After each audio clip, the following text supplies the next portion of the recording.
नमस्कार दोस्तों, मैं जयप्रकाश। आप देख रहे हैं अपनी वार्ता। मुद्दा बड़ा सेंसिटिव है, बात बहुत कड़वी लगेगी।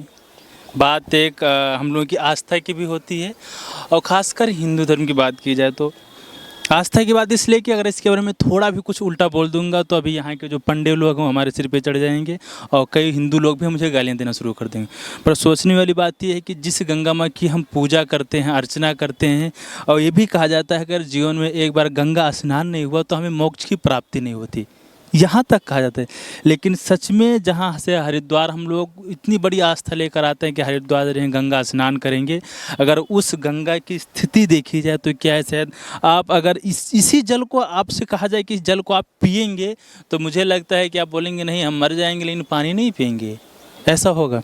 क्योंकि यहाँ पर देख लें, कपड़ा ये पड़ा है, इधर पन्नियाँ पड़ी, इधर फूल पड़े, इधर कचड़ा पड़ा है, पूरा ये स्थिति इसमें इसलिए दिख रही है क्योंकि अभी यहाँ के गवर्नमेंट ने सिंचाई विभाग द्वारा जिसका जल का बहाव रोक दिया गया है, तो पूरा जो ग्राउंड जीरो की रिपोर्ट वो आपको हम दिखा रहे हैं। जब प्राइम मिनिस्टर मोदी जी ने जब चुनाव में आया था उससे पहले उन्होंने बोला था गंगा की सफाई हम करेंगे। महाराष्ट्र में एक कार्यक्रम तो वहाँ नितिन गडकरी जी ने बोला था 2022 तक गंगा बिल्कुल क्लीन हो जाएगी। लेकिन अब क्या कहा जाए, 2022 ख़त्म होने वाला है और गंगा की जो रियल स्थिति ये है कि चारों तरफ कचड़ा ही कचड़ा, हज़ारों करोड़ रुपया खर्चा हो चुका है। गवर्नमेंट का पैसा आता है, पैसा हम लोगों का ही है, टैक्स के लेकर के सब अपने पेट पूजा कर रहे हैं। यहाँ से इतना बिल दिखाया जा रहा है कि हम हज़ारों करोड़ों रुपया गंगा के ऊपर हर बार चुनाव में मुद्दा हो, चाहे उत्तराखंड का चुनाव हो, चाहे अभी 2024 में चुनाव, उसकी बात ये रखी गंगा सफाई। हिंदुओं की आस्था दिखाई जाती है कि हिंदुओं गंगा बचा लो, लेकिन गंगा की जो रियल में स्थिति है शायद आप देख नहीं सकते। यहाँ पर अनेक प्रकार की कचरा की इसी गंगा जल को हम लोग ले जा करके क्या करते हैं कि भगवान की पूजा करते हैं, बोलते हैं अरे गंगा जल नहीं पड़ा तो भगवान की पूजा पूर्ण नहीं होगी। लेकिन अगर गंगा मैया को सच में देखा जाए तो यहाँ पर आप खड़े होना अपने आप को पसंद नहीं करेंगे कि हम कहाँ किस कचड़े में आएंगे। गंगा माँ को कचड़ा बना रखा है, इस गंगा माँ की ये स्थिति बना रखी है। ये सोचने वाले उत्तराखंड गवर्नमेंट को भी सोचने वाली है और मोदी जी को भी सोचने वाले, जो हर बार मुद्दा ये बताते हैं कि हाँ गंगा मैया सब कुछ गंगा मैया हो, गंगा मैया की सच्चाई ये है। इवन यहाँ पर कई भाई बंधु हैं कचरा पूरा साफ करते हैं, नगर पालिका भी क्या कहा जाए, नगर पालिका। और दूसरी बात है कि अभी आज हमने सुना कि पानी शाम को यहाँ पर छूट जाएगा, लेकिन अभी तक गंगा में कोई एक्शन नहीं लिया गया है। पड़ी रहना दो, हिंदू अंधा है, उसे दिखाई तो देता नहीं है, बस केवल जब रैलियों में जाएंगे तब दिखाएंगे हाँ गंगा मैया है, हिंदुत्व तो खतरे में, ये खतरे में, वो खतरे में, XYZ। चुनाव जीतने के बाद कोई यहाँ पर जब से गंगा की सफाई हुई, क्या यहाँ के जो गंगा मिनिस्टर हैं, जो यहाँ के पर्यावरण मिनिस्टर, वो आकर के कभी देखे हैं कि गंगा की क्या स्थिति हो रखी है। यहाँ पर क्या जो बायोडाइवर्सिटी की इतनी बात की जाती है, बड़े बड़े जगह पर ये बोला जाता है कि बायोडाइवर्सिटी हम बचा रहे हैं, इतना हज़ारों करोड़ों रुपया बायोडाइवर्सिटी भी खर्चा कर रहे हैं, लेकिन यहाँ पर ऐसा कुछ भी नहीं है।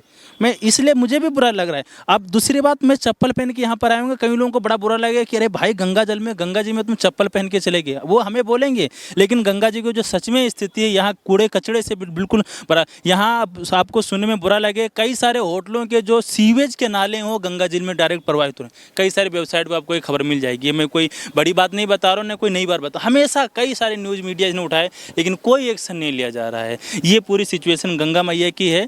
हरिद्वार से हरियाणा से हैं, वैसे हरियाणा से हो, यहाँ ये सिचुएशन गंगा की, इसमें कुछ बोलना चाहेंगे आप? हाँ बोलना चाहूँगी।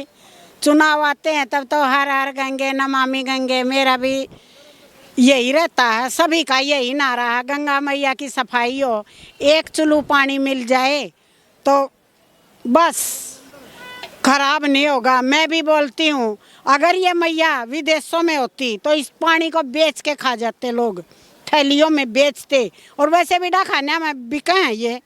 लेकिन यो देखो वो गंदा नाला देख, हाँ देख रहा हूँ हैं।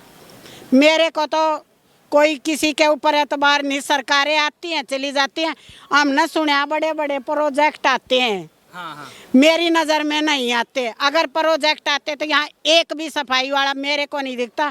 वो नाला, मतलब अभी मैं उधर से आपको दिखाऊंगा, डायरेक्ट वहाँ का नाला जो है पूरा कचरा गंगा में आ रहा। अभी मैं चप्पल पहन के आ रहा तो कहीं बोले भाई गंगा में चप्पल पहन के क्यों जा रहा है, मैंने बताया भाई वो नाले से जब कचरा रहा है उसकी तो कोई किसी को फिक्र नहीं है। गवर्नमेंट को सोचना चाहिए, सारी चीज़ पे एक्शन लेना भी चाहिए। उत्तराखंड गवर्नमेंट हो चाहे भारत सरकार गवर्नमेंट हो, इसमें बड़े बड़े प्रोजेक्ट चलते हैं, केवल कागज़ लेवल पे प्रोजेक्ट कोई भी काम नहीं करें। जब तक आप ग्राउंड जीरो पे आकर के इसकी एक्चुअल जो जानकारी, एक्चुअल जो देखेंगे वो चीज़ को अगर नहीं करेंगे तब तक गंगा साफ नहीं हो सकती। कैसा लगा वीडियो, कैसी है भारतीय सरकार जो इंडियन गवर्नमेंट, उसकी सच्चाई क्या, उनके प्रोजेक्ट टारगेट सफल हो पा रहे हैं, नहीं सफल हो पा रहे हैं, हमें कमेंट सेक्शन में ज़रूर बताएं। आशा करते हैं वीडियो आपको पसंद है, अगर पसंद आया तो अन्य लोगों को भी शेयर करें ताकि पता चल सके जो हम गंगा मैया है जिसकी आस्था के साथ इतना आते हैं, गंगा जल ले जाते हैं, कहते हैं अगर मृत्यु हो जाए तो एक बूंद गंगा जल मुँह में डालो, मोक्ष की प्राप्ति, उस मोक्ष प्राप्त देने वाली माँ गंगा की आज स्थिति है। आशा करते हैं। बहुत बहुत धन्यवाद। मैं जयप्रकाश, अपनी वार्ता से कैमरामैन दीपक के साथ।